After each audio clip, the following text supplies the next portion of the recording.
नमस्कार दोस्तों, इस वीडियो में जिस स्टॉक के बारे में हम बात करने वाले हैं उसका नाम है एनवीसीसी इंडिया लिमिटेड। ये स्टॉक 135 के प्राइस पे ट्रेड कर रहा है एंड आज मार्केट में इसने 2.31% का अप मूव दिया है। मार्केट कैप है इसकी 24,345 करोड़ की। प्रमोटर होल्डिंग 61.80 है। बुक वैल्यू 10.90 है। डिविडेंड भी स्टॉक देता है 0.40 का डिविडेंड यील्ड है। फेस वैल्यू 1 है। बेसिकली ये गवर्नमेंट की कंपनी है एंड गवर्नमेंट ऑफ इंडिया इसको कंट्रोल करती है। Real estate and engineering, procurement and construction में ये कंपनी काम करती है। फंडामेंटल वीडियो ऑलरेडी बना चुकी हूँ, आपके लिए प्लेलिस्ट में ऐड कर दूंगी, आप देख सकते हैं। वेरी फर्स्ट वीडियो में फंडामेंटल्स एक्सप्लेन किए हैं। इस कंपनी को लेके काफी सारी न्यूज आई हैं। 3 न्यूज हैं जिनको मैं इसमें डिस्कस करने वाली हूँ। हालांकि आज सुबह की वो न्यूज आई हैं, 1 बजे भी आई है, सुबह भी आई है 11 बजे, तो थोड़ा सा लेट हूँ कवर करने के लिए, बट जिनको नहीं पता ऑफ कोर्स उनको थोड़ी हेल्प हो जाएगी। यहाँ पे ये स्टॉक जो है 50 to 100 EMA से ऊपर ट्रेड करा है, एक अच्छी बात है। मीडियम से पीई थोड़ा सा हाई है, बट इतनी कोई दिक्कत की बात नहीं है। Sales and margin, gross profit margin हल्का सा हिला हुआ है, बट वहीं पे बिल्कुल सही तरीके से इंटैक्ट है, तो अच्छी बात है ये। And sales quarter on quarter increase हो रही है, अगेन एक बहुत अच्छी बात है। अभी आ गए हम इसके चार्ट पे, एंड चार्ट में देखेंगे आप स्टॉक काफी दिनों से करेक्शन के बाद फिर ऊपर उठा, फिर इसमें करेक्शन हुई। आपको पता है मार्केट में काफी ज्यादा वॉलेटिलिटी थी इन दिनों। निफ्टी अपने स्ट्रॉन्ग रेजिस्टेंस पे है एंड काफी फाइट कर रहा है निफ्टी ऊपर जाने के लिए। जब तक निफ्टी नहीं अपनी रेजिस्टेंस को ब्रेक करता, मुझे लगता है मार्केट में वॉलेटिलिटी रहेगी। एंड वैसे भी एक बड़ी इंपॉर्टेंट बात है कि इस बार इस साल में बहुत सारी चीजें हैं जो मैं वैसे वीडियो में मेंशन नहीं करी हैं, बट इसमें कर रही हूँ। एक तो अमेरिका के इलेक्शन है, फिर इंडिया के इलेक्शन है, दोनों इलेक्शन साथ में है, एंड ये लीप ईयर है। लीप ईयर में देखा गया है कि मार्केट में बहुत भारी भरकम करेक्शन होती है। तो सारी चीजों को ध्यान में रख के, हमें इंडेक्सेस को ध्यान में रख के और निफ्टी को ध्यान में रख के हमेशा चलना पड़ेगा इस साल। बेसिकली अभी बात करें एंट्री की, तो देखिए यहाँ पे RSI जो है बहुत अच्छे पॉइंट पे है, 52.68 पे है। एंड एक बार वीकली RSI हम देख लेते हैं, तो वीकली RSI जो है वो 67 पे है। इसका मैं बताऊंगी कि क्यों देखिए हमने वीकली RSI। वीडियो थोड़ी सी लंबी होने वाली है क्योंकि न्यूज़ेस भी हैं इसमें, बेयर विद मी। अभी ये एंट्री पॉइंट डिस्कस करने से पहले हम चलेंगे BSE पे। तो BSE पे इसका प्राइस बैंड जो है 5% का है क्योंकि स्टॉक बहुत भाग चुका था। तो अभी यहाँ पे आई है 3 न्यूज, तो 1 by 1 हम इसको देखेंगे। तो सबसे पहली न्यूज है हमारे पास कि इसका इन्होंने MOU साइन किया है IFCI के साथ। अब IFCI क्या है, इसके ऊपर भी मैं एनालिसिस करती हूँ, डेली एनालिसिस आती है इस पे। IFCI है, इसका नाम मैं भूल गई, पर ये फाइनेंस के सेक्टर में है और इंडस्ट्रियल फुल फॉर्म में भूल गई, सॉरी। जो इंडस्ट्रियल लॉन्ग टर्म नीड्स होती हैं फाइनेंस की, उनके लिए ये बेसिकली बनाई गई थी एंड ये गवर्नमेंट की कंपनी है, ठीक है। तो उसके साथ इनका MOU साइन हुआ है एक प्रोजेक्ट की planning, designing and execution of infrastructure projects as well as repair renovation works for IFCI's properties on pan India basis. तो वो जो उसकी वैल्यू जो है, इनका मेमोरेंडम ऑफ अंडरस्टैंडिंग जो साइन हुआ है वो 150 करोड़ के आसपास की है, ठीक है। एक तो ये, क्योंकि अगर इन्हें 150 करोड़ के आसपास के, जैसे कि मैंने आपको बोला कि IFCI का काम है फाइनेंस का, तो यहां से NVCC फाइनेंस यहां से ये उठा रहा है। एंड इनका हुडको के साथ भी एक मेमोरेंडम ऑफ अंडरस्टैंडिंग साइन हुआ है।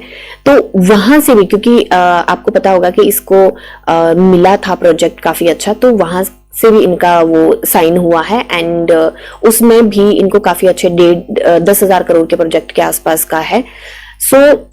देखिए ये क्यों इनके साथ मेमोरेंडम अंडरस्टैंडिंग कर रहे हैं, कि MOUs क्यों साइन हो रहे हैं। बेसिकली हुडको भी फाइनेंस में है एंड ये भी फाइनेंस में है। तो देखिए जब इनके पास कम से कम कोई 15,000 करोड़ की ऑर्डर बुक पड़ी है, तो उन सारे प्रोजेक्ट्स को एग्जीक्यूट करने के लिए पैसे चाहिए होते हैं। और पैसे कहां से आते हैं, जो ये फाइनेंस करती हैं कंपनीज, तो उनसे आते हैं पैसे। तो ये एक रीजन है कि इतने सारे MOU साइन हो रहे हैं ताकि इनको पैसे मिल सके एग्जीक्यूशन के लिए। और क्योंकि जब प्रोजेक्ट डिलीवर होता है तब पैसे यूजुअली मिलते हैं, एडवांस में इतना ज्यादा पैसा नहीं मिलता होता है। तो ये है, और अगर ये ले रहे हैं पैसे तो इसका मतलब ये कुछ कर रहे हैं, ऑर्डर बुक भी इतनी अच्छी पड़ी है, तो लॉन्ग टर्म में मुझे लगता है NVCC काफी ऊपर जाने वाला है। अब चलते हैं दूसरी न्यूज पे। दूसरी न्यूज ये है यहाँ पे कि journal update sale of commercial built up space of Ayurvigyan Nagar Delhi, आयुर्विज्ञान नगर है दिल्ली में, साउथ दिल्ली में, वहां का इन्होंने सेल किया है। कितना किया है, वो कितने का किया है पहले तो बता देते हैं कितना किया है। तो ये ई ऑक्शन हुई थी एंड वहां पे इन्होंने सेल किया है 61,000 करोड़ स्क्वायर फीट का कमर्शियल बिल्डअप एरिया इन्होंने सेल किया है। और कितने का किया है, 272.68 करोड़ का, मतलब 273 करोड़ के आसपास का इन्होंने वो सेल किया है। यहाँ पे बताए है डिटेल में कि कितना कितना पर स्क्वायर फीट पड़ा है, क्या क्या है, कितनी इसकी वो है, यहाँ पे दिखाया है कि नाम क्या है, and 3 levels of basement educate for parking of 150 cars and consist of ground plus 3 stories. तो मतलब बड़ी सारी चीजें डिटेल में है, अगर वो एक्सप्लेन करने लगी तो बड़ी लंबी वीडियो हो जाएगी, तो ये भी इनके उसमें ऐड होएगा। ठीक है, अब चलते हैं तीसरी न्यूज पे। तो तीसरी न्यूज ये है कि इनकी एक सब्सिडरी है, एनबीसीसी की सब्सिडरी है जिसका नाम है HSCC, उसको मिला है प्रोजेक्ट गवर्नमेंट ऑफ महाराष्ट्र की तरफ से, उनको मिला है 459.70 का, मतलब 460 करोड़ के आसपास का इनको मिला है प्रोजेक्ट। और वो क्या मिला है, वो ये है। तो मतलब आप पढ़ सकते हैं, मैं पॉज ले लिया यहाँ पे, मतलब आप इसको पढ़ सकते हैं, बीएससी पे सारी ये न्यूज दी हुई है। तो अगर मैं यहाँ पे डिटेल में बताने लगी तो बहुत लंबी हो जाएगी वीडियो, तो आप ये खुद भी पढ़ सकते हैं बीएससी पे। बेसिकली शॉर्टकट में बात करूँ तो देखिए फ्यूचर एनवीसीसी का बहुत ब्राइट है एंड ये जो हमने टारगेट रखे हैं कि मुझे लगता है कि नेक्स्ट क्वार्टर के रिजल्ट से पहले पहले 200 टच करेगा, मुझे लगता है हमें रिवाइज करने पड़ सकते हैं। बट एक चीज जरूर ध्यान में रखने वाली है, वो ये है कि इसका प्राइस बैंड 5% का है। ठीक है, सो 5% के बैंड की वजह से मेरे को लगता है इसको काफी सारे यहाँ पे हर्डल आने वाले हैं। बट लॉन्ग रन के लिए, लॉन्ग रन की बात कर रही हूं मैं कि नेक्स्ट क्वार्टर रिजल्ट से पहले पहले मुझे लगता है बड़े आराम से ये टच कर सकता है यहाँ पे 200। और यहाँ पे क्या है, यहां से कितना चाहिए हमें चाहिए लगभग 47% के आसपास हमें चाहिए। तो अगर इसका बैंड जब चेंज हो जाता है तब तो बहुत बड़ी खुशखबरी होगी। मेरे को लगता है 200 से ऊपर ये निकल जाएगा वैसे, पर बड़ा ज्यादा ऑप्टिमिज्म ना दिखाते हुए मैं अभी 200 के ही लेके चल रही हूँ 50% तक के। देखिए स्टॉक पहले भी बड़ा सारा भाग चुका है, तो अभी कंसोलिडेट होना इसका बनता भी है कायदे से।